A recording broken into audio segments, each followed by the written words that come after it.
O.D.D TV.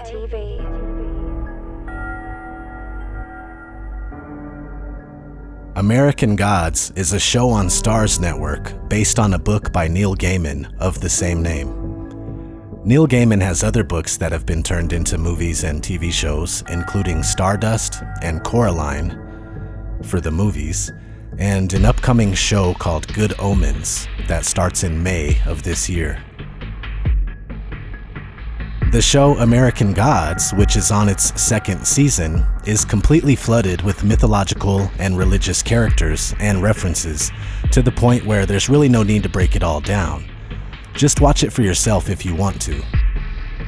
However, I want to point out some of the things about the show's intro, which is also heavily littered with mythological, spiritual, and religious symbology, but with a modern technological twist. So let's briefly run through this entire opening sequence, and then we'll talk more about it afterward. As the intro begins, we catch a glimpse of the World Tree, aka the Tree of Life, followed by the head of Medusa, but fiber optic cables take the place of the snakes.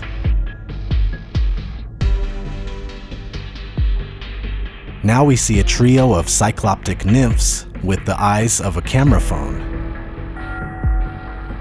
Next, we're shown a menorah on a backdrop of religious symbols: the Christian cross, the Muslim star and crescent, the Taoist yin and yang, and the Jewish Star of David, which is esoterically the Star of Remphan.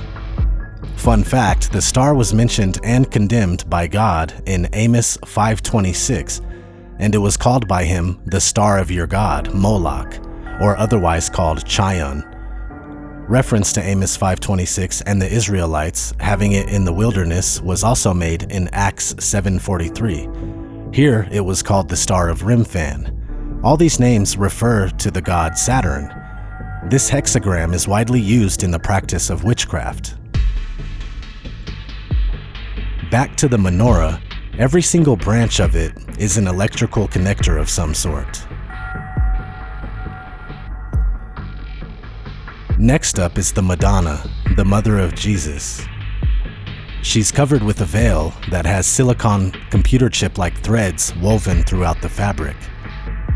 The light source for her halo transforms into the moon for the star and crescent. The star appears to be an ecstasy pill. Next, we see even more drugs falling around a laughing Buddha who appears to be high on pharmaceuticals. Perhaps Xanax or a 30 milligram Percocet would cause a smile that big.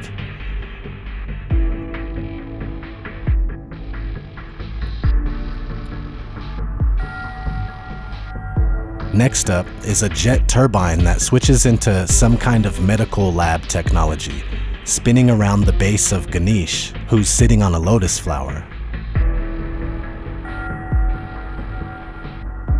This is followed by an Egyptian pyramid with a brightly lit capstone. Sitting in front of it is what appears to be a sphinx, but is actually a robot dog that looks similar to a Sony Aibo. Next is a cowboy made of neon lights with a prosthetic leg.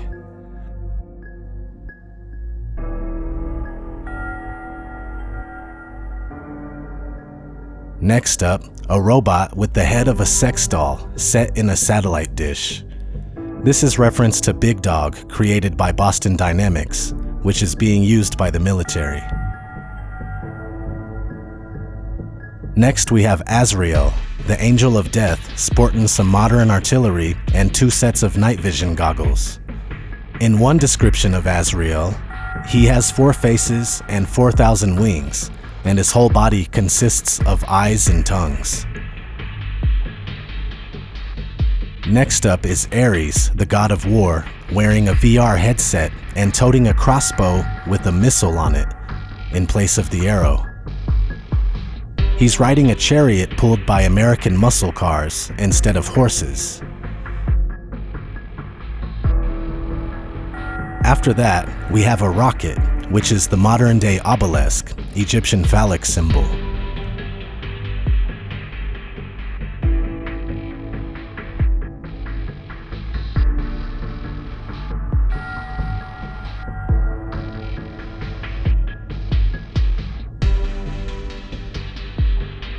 This is followed by an astronaut nailed to a cross, symbolizing the worship of scientism, which is currently the world's most popular religion.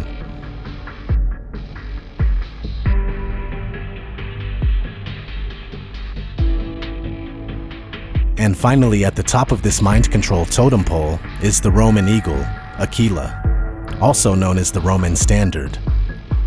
This eagle is a common everyday symbol, especially in America, and its presence represents the fact that the Roman Empire never fell. It just went into the shadows and clandestinely acquired more and more power until it ended up in control of everything that we know of today.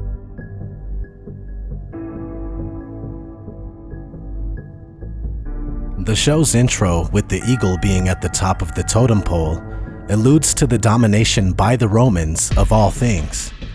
Throughout the opening, we see all the religious mind control techniques of the past mixed with the technological mind control techniques of today.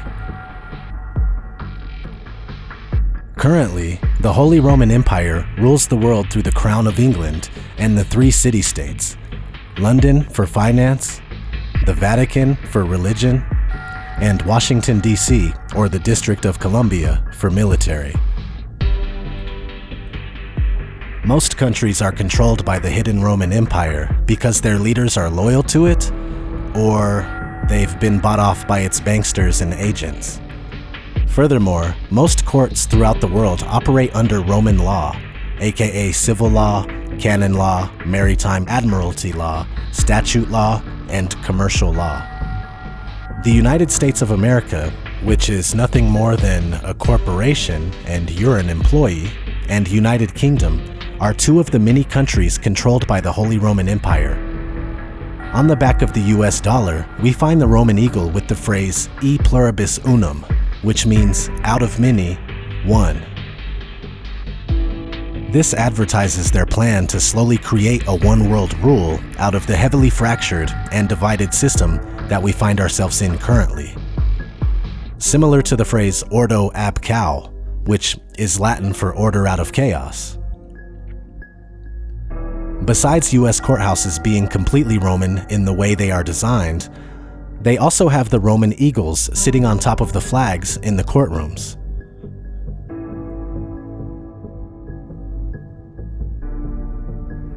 Same thing with the flags that you see when the president is addressing the nation.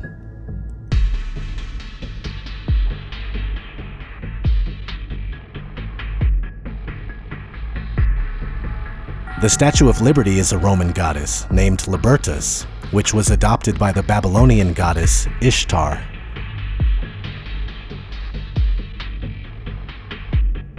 Everything in America is Roman at heart. From how we have a Senate, a House of Representatives, stock market, huge sports events, even public parks and libraries. In my home state of Colorado, which means the color red, we have a very noticeable fasces on our state seal, which is a Roman symbol of power and jurisdiction. Along with that, we have an all-seeing eye. Being that this is the only state seal in the US to have such blatant symbolism like that, I have a hunch that Colorado is the New World Order headquarters for North America. Check out my video called Colorado Conspiracy, New World Order Headquarters, USA, for more info on that idea. Do you remember the speech that JFK gave about secret societies? The very word secrecy is repugnant in a free and open society. And we are, as a people, inherently and historically opposed to secret societies, to secret oaths, and to secret proceedings. Well, the embodiment of what he was referring to is the Holy Roman Empire, the Jesuits, and black nobility, with black nobility being the most powerful. The black nobility is a network of extremely powerful families that date back as far as ancient Egypt or even earlier. They use any tactic necessary, including murder, fraud, genocide, terrorism, etc., to protect their wealth and keep the common man under financial slavery. As the centuries passed and the 1700s came around, the black nobility set up strategic alliances with the Illuminati and the Freemasons. It was an unholy trinity that would use the Earth's population at their disposal to protect their interests. The black nobility were students of the Greek philosopher Aristotle, who believed that slavery was a necessary institution. Because some are born to rule and others to be ruled.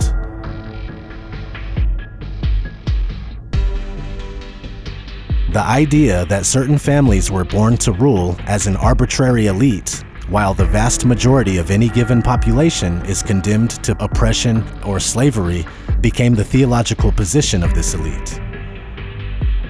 The black nobility became so powerful that even the Roman Catholic Church, which ruled much of Europe, became fearful of them, with several botched attempts to conquer them. The irony of the matter is that when the papacy's iron rule came to an end in 1870, it was the black nobility who were there to act as the comrades of the Pope in helping to negotiate the terms of the Vatican's future existence under Benito Mussolini. You might be wondering where the Jews fit into all this. Well, in 1832, the Vatican needed a loan because of declining finances, and the Rothschild family provided it. They also gave them another loan in the 1850s, so the Vatican is indebted to the Rothschilds.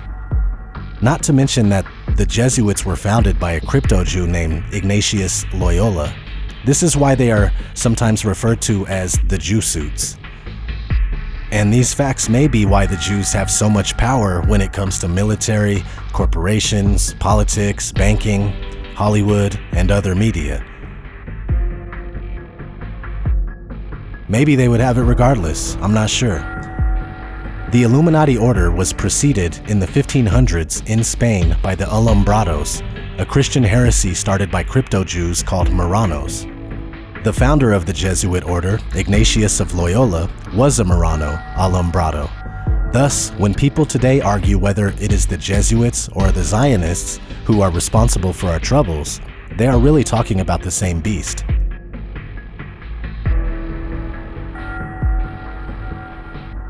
One thing I know for sure is that if someone is keeping humanity down, no matter who it is or which group they belong to, they deserve to be called out.